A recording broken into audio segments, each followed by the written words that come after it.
श्रीमद् वाल्मीकि रामायण बालकांड 12वां सर्ग। इस प्रकार कुछ समय बीतने पर जब मनोहर वसंत ऋतु आई, तब महाराज की इच्छा यज्ञ करने की हुई। महाराज दशरथ ने श्रृंग ऋषि के पास जा उनको प्रणाम किया और वंश वृद्धि के लिए होने वाले उत्कृष्ट यज्ञ में देवतुल्य ऋषि को यज्ञ करने के लिए निवेदन किया। तब ऋषि श्रृंग ने दशरथ से कहा कि हम आपको यज्ञ करवाएंगे, आप यज्ञ की सामग्री इकट्ठी करवाइए और घोड़ा छोड़िए। यह सुन महाराज दशरथ ने मंत्री प्रवर सुमंत से कहा कि वेद पाठ करने वाले ऋत्विजों को तुरंत बुलाइए। सुयज्ञ वामदेव, जवाली, कश्यप, पुरोहित, वशिष्ठ तथा अन्य ब्रह्म ऋषि को शीघ्र बुलवाइए। फुर्तीले सुमंत तुरंत गए और वेद पारंग उन सभी श्रेष्ठ ब्राह्मणों को लिवा लाए। तब धर्मात्मा महाराज दशरथ ने उन सब की पूजा कर उनसे धर्म और अर्थ से युक्त मीठे वचन कहे। पुत्र के लिए बहुत दुखी होने पर भी मुझे संतान का सुख नहीं है, तथार्थ मैं चाहता हूं कि पुत्र प्राप्ति के लिए अश्वमेध यज्ञ करूं। यह यज्ञ मैं शास्त्र विधि से करना चाहता हूं। मुझे विश्वास है कि श्रृंग ऋषि की कृपा से मेरा मनोरथ पूर्ण होगा। यह सुनकर वशिष्ठ प्रमुख ब्राह्मणों ने महाराज के मुखारविंद से निकली हुई वाणी की बड़ी प्रशंसा की। ऋषि श्रृंग आदि ब्राह्मण दशरथ से कहने लगे कि आप सब यज्ञ करने के लिए सामान एकत्र करवाएं और यज्ञ का घोड़ा छोड़िए। जब आपकी बुद्धि पुत्र प्राप्ति के लिए ऐसी धर्ममयी हो रही है, तब निश्चय ही आपको अमित पराक्रमी 4 पुत्र उत्पन्न होंगे। ब्राह्मणों की कही बातें सुन महाराज दशरथ बहुत प्रसन्न हुए और मंत्रियों को यह शुभ आज्ञा सहस्त्र प्रदान की। जैसे कि इन गुरुआचार्य ने आज्ञा दी है, तदनुसार आप लोग यज्ञ की सब तैयारियां करें और 4 ऋत्विजों और 400 रक्षकों की देखरेख में घोड़ा छोड़ा जाए। सरयू के तट पर यज्ञशाला बनवाई जाए और विघ्न प्रश्नार्थ शास्त्रों उन्मोदित यथाक्रम शांति कर्म करवाए जाएं। यह यज्ञ कर तो सभी राजा कर सकते हैं, किंतु इस उत्कृष्ट यज्ञ कार्य में किसी प्रकार का अपचार या किसी को कष्ट ना होना चाहिए, क्योंकि विद्वान भृंगाक्षस यज्ञ कार्यों में छिंद्रान्वेषण किया करते हैं और यज्ञ की विधि में अपचार होने से यज्ञ करने वाला तुरंत नाश को प्राप्त होता है। अतः अपनी शक्ति भर ऐसा उपाय कीजिए जिससे यह यज्ञ विधि पूर्वक सुसंपन्न हो। महाराज के ये वचन सुन मंत्री लोग बहुत प्रसन्न हुए और उनके आज्ञानुसार कार्य करने में प्रवृत्त हुए। तदनंतर वे ब्राह्मण धर्मात्मा नरश्रेष्ठ दशरथ की प्रशंसा कर और विदा हो वहां से अपने अपने घरों को चले गए। ब्राह्मणों के चले जाने पर महाराज ने मंत्रियों को विदा किया और आप भी अंतपुर में चले गए। बालकांड का 12वां सर्ग पूरा हुआ। श्रीमद् वाल्मीकि रामायण बालकांड 13वां सर्ग। एक वर्ष बाद पुनः वसंत ऋतु आने पर पुत्र प्राप्ति के लिए महाप्रतापी राजा ने यज्ञ करने की इच्छा की।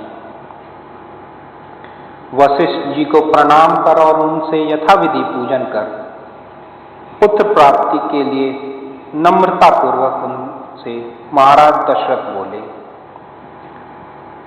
हे मुनि श्रेष्ठ, प्रसन्नतापूर्वक और विधि पूर्वक यज्ञ आरंभ कीजिए, जिससे यज्ञ को के किसी भी कर्म में विघ्न न हो, क्योंकि आपका मेरे ऊपर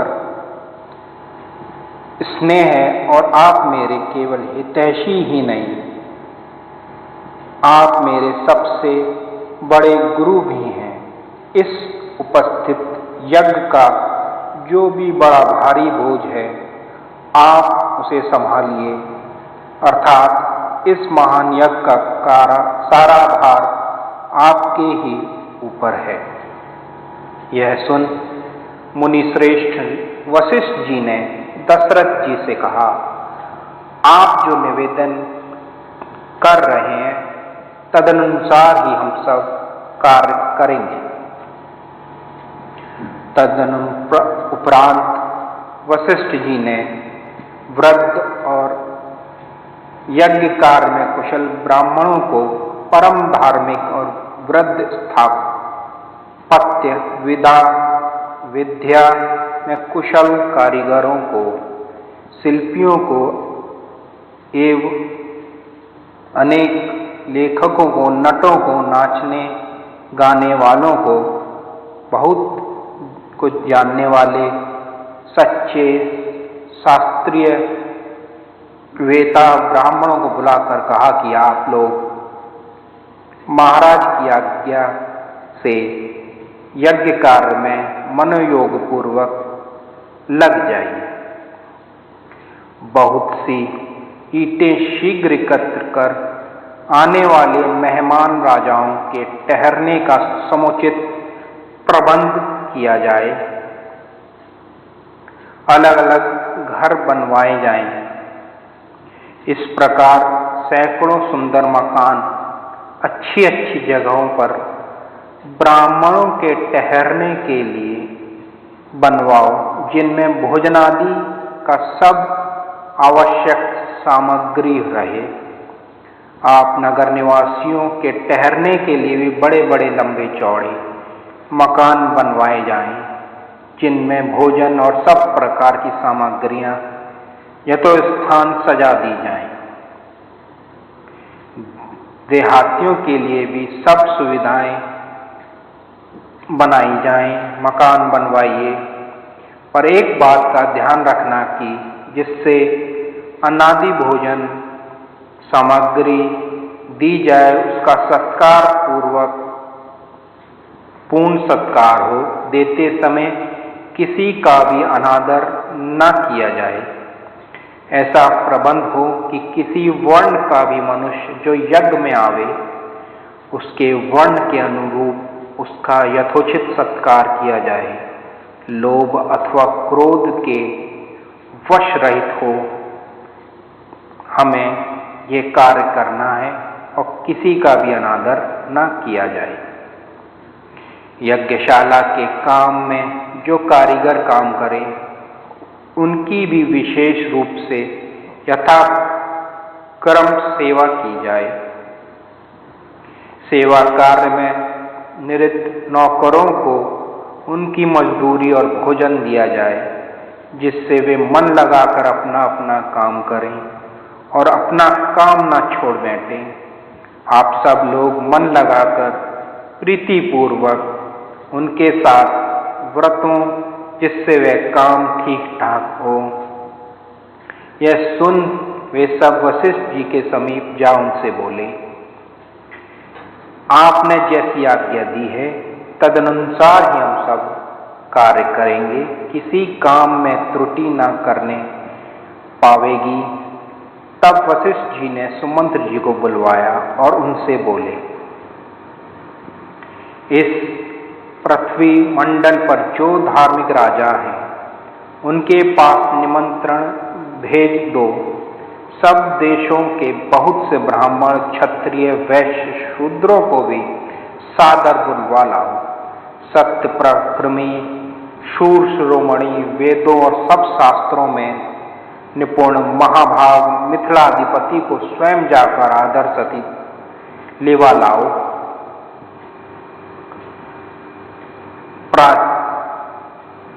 उनके इस घराने का पुराना व्यवहार जान उन्हें सबसे पहले बुलवा लाना। यही हम तुमसे कहते हैं। सदैव प्रिय बोलने वाले सदाचारी देवतुल्य काशी नरेश को भी सत्कार पूर्वक लेवा लाओ।